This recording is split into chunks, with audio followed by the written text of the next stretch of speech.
बिस्मिल्लाहिर्रहमानिर्रहीम। हमारा आज का टॉपिक है मैश एनालिसिस। हम मैश एनालिसिस को यूज़ कैसे करेंगे और किस पर्पज़ के लिए हम यूज़ करेंगे। तो ये सिंपल सा इस वीडियो में आपको इंट्रोडक्शन है, इसके अंदर टर्म्स जो यूज़ होंगी ये किस तरह यूज़ होगा, तो इसमें हम इसको देखेंगे।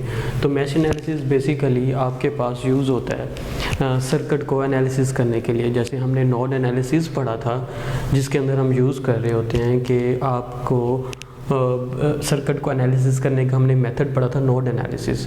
तो ये उसी तरह ही एक मेथड है, लेकिन थोड़ा सा डिफरेंस है इसके अंदर उस नोड एनालिसिस से। बेसिक डिफरेंस क्या है इसके अंदर और नोड एनालिसिस में? ये बेसिकली सर्किट एनालिसिस के लिए यूज़ होता है। सर्किट एनालिसिस का पर्पज़ क्या होता है कि आपने voltage, unknown current find out करने हैं, जो भी आपके अननोन वेरिएबल्स होते हैं। अब इस मैश एनालिसिस में आप यूज़ करते हो मैश करंट को यूज़ करते हुए आप इक्वेशंस ड्राइव करते हैं। ठीक है, मैश करंट को यूज़ कर इक्वेशन ड्राइव करते हैं। उन इक्वेशन की बेस पे आप अपने अननोन वेरिएबल्स को फाइंड आउट करते हो। ठीक है, अब इसमें दो तरह से ये सॉल्व हो सकता है। एक तो आप जैसे फॉर एग्जांपल जिस सर्किट आपको गिवन है, इसके अंदर एलिमेंट यानी एक कोई भी रेजिस्टेंस है, इसके अंदर जो ब्रांचेज हैं, इन सब के अक्रॉस अलग अलग आप वोल्टेज या करंट जो भी फाइंड आउट करना चाह रहे हैं अलग अलग कर लें, सब की अलग अलग इक्वेशन ड्राइव करें। जितने एलिमेंट्स होंगे आपको उतने ही इक्वेशंस बनानी पड़ेंगी। इस चीज़ को ये बहुत कॉम्प्लिकेटेड, अगर आप सर्किट बड़ा करते जाएं तो आपको हर एलिमेंट की अलग अलग ड्राइवेशन करनी पड़ेगी। फिर कुछ वेरिएबल अननोन होंगे तो एक दूसरे में कंबाइन करते हुए कम्प्लेक्सिटी बढ़ जाएगी। ठीक है, उनको फाइंड आउट करने में।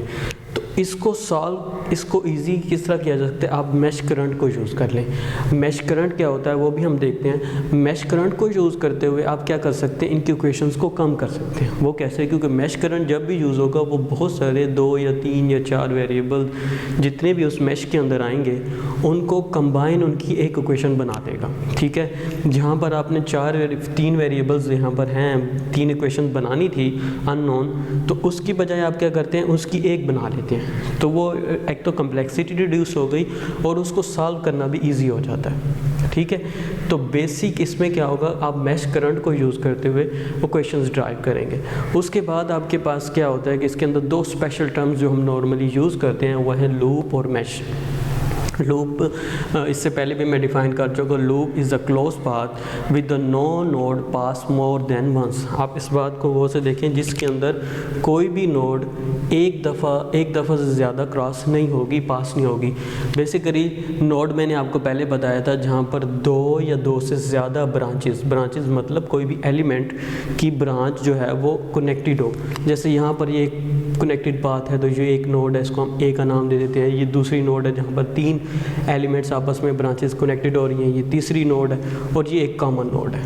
ठीक है, तो नोड जहाँ पर जिसमें अब लूप क्या होगी, यहाँ पर लूप बेसिकली एक क्लोज पाथ है जो एक जिस नोड से स्टार्ट होगी उसी नोड पर आकर उसने ख़त्म होना है, तो इसको क्लोज पाथ कहते हैं। ठीक है, अगर मैं इसको यहाँ से स्टार्ट करूँ तो यहाँ से स्टार्ट होते हुए दोबारा इसकी तरफ आएगी, तो ये क्लोज पाथ हो जाएगी और इसको लूप कहेंगे। लूप कैसे कहेंगे? इसके अंदर दूसरा पॉइंट नोट करने वाली बात है, इसके अंदर कोई भी नोड एक दफ़ा से ज़्यादा नहीं आएगी। एक दफ़ा यहाँ से क्रॉस हुई, फिर एक दफ़ा इस नोड से क्रॉस होकर इसने यहाँ से क्रॉस कर जाना है। ठीक है, तो इसका मतलब है कोई भी नोड आपस में रिपीट नहीं हो रही, तो ये क्लोज पाथ भी है, नोड भी कोई दिख से ज़्यादा क्रॉस नहीं हो, तो ये एक लूप हो गई। ठीक है, अब ये एक लूप हो गई। इसी तरह इसके अंदर एक अलग लूप बनेगी, ये आपके पास सेकंड लूप हो गई। ठीक है, इसको आप नाम दे दें लूप नंबर 1 का, इसको लूप नंबर 2 का नाम दे दें। ठीक है, अब इसके अलावा एक और लूप भी बन सकती है। वो लूप क्या है? अगर आप इसकी एक्सटर्नल लूप बनाएं, और मैं इसको डॉटेड लाइन से रिप्रेजेंट कर रहा हूँ थोड़ा इसको डिफ्रेंशिएट करने के लिए, क्योंकि ये यहाँ से स्टार्ट हुई थी तो यहाँ पर ही ख़त्म हो। इस नोड से स्टार्ट हुई तो इस नोड पे हमने क्या कर दी, ये ख़त्म कर दी। ये भी एक क्लोज पाथ बन गया। ठीक है, और इसमें भी कोई भी नोड एक से ज़्यादा दफ़ा क्रॉस नहीं होगी, तो ये भी एक लूप हो गई। अब लूप और मैश में डिफरेंस कहाँ पर आएगा?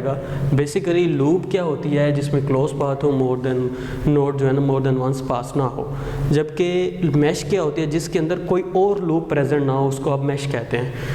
तो इसका मतलब है ये एक लूप है, इसको आप मैश कह सकते हैं क्योंकि इसके अंदर और कोई लूप नहीं है। ठीक है, ना ही ये किसी लूप के बाहर से क्रॉस हो रही है, ये एक अलग लूप है और इसको आप मैश भी कह सकते हैं। लेकिन ये लूप है लेकिन इसको आप मैश नहीं कह सकते।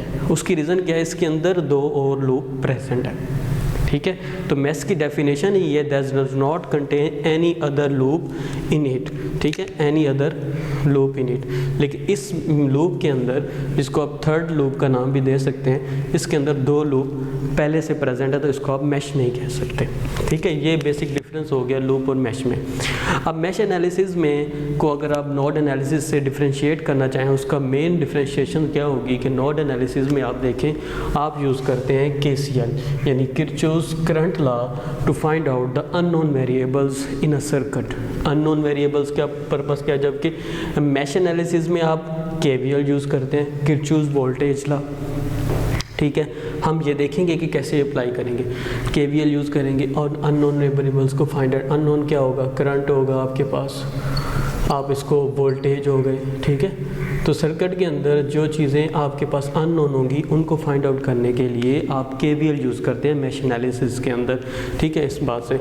और मैश एनालिसिस के अलावा इसके अंदर एक और जो चीज़ जहन में रखने की बात है वो है कि प्लानर सर्किट्स, ठीक है। 2 किस्म के सर्किट्स हैं हमारे पास जो कि हम यूज़ करते हैं नॉर्मली। एक प्लानर होते हैं, दूसरे होते हैं नॉन प्लानर, ठीक है। अब प्लानर और नॉन प्लानर में डिफरेंस क्या है? प्लानर और नॉन प्लानर में मेन डिफरेंस ये है कि प्लानर वो सर्किट्स होते हैं in which no branch crossing each other, यानी जिसके अंदर कोई ब्रांच एक दूसरे को क्रॉस नहीं करेगी, वो प्लानर होगा। आप इसी सर्किट्स को दोनों को कंपैरिजन कर लें तो आप इस सर्किट में देखेंगे कि एक ब्रांच जो है ना R4 की है, एक ब्रांच है R3 की।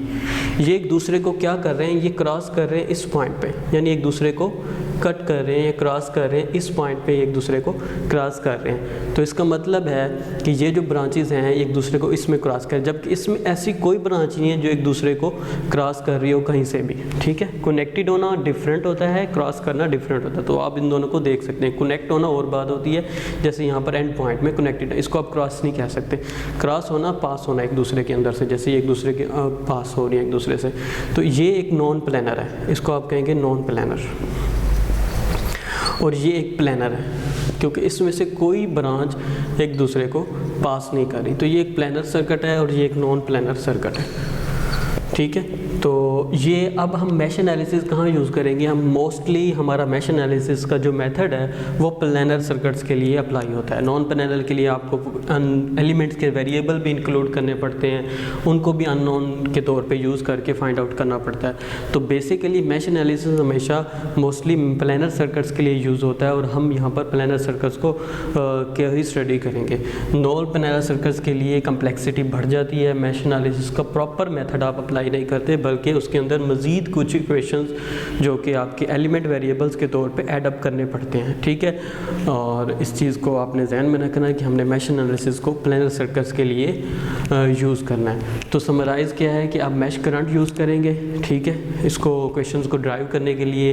और मैश करंट लूप और मैश में डिफरेंस क्या है कि मैश में कोई लूप और इंक्लूड नहीं होती, वो अकेली एक लूप होती है। और मैश लूप जो है एक ऐसी क्लोज पाथ होता है जिसमें जो एक दफ़ा किसी पाथ जिसके अंदर से मोर देन वन जो है ना नोड एक दफ़ा पास होगी, दूसरी दफ़ा वो नोड वहाँ से क्लोज पाथ में नहीं पास होगी। इसी तरह हम KVL यूज़ करेंगे मैश एनालिसिस के अंदर और ये यूज़ करेंगे अपने प्लानर सर्किट्स के लिए। तो ये सिंपल सा इसका इंट्रोडक्शन। अब हम अगली वीडियो में देखेंगे कि हम इसको फाइंड आउट कैसे करते हैं, इसका प्रोसीजर क्या है, ठीक है।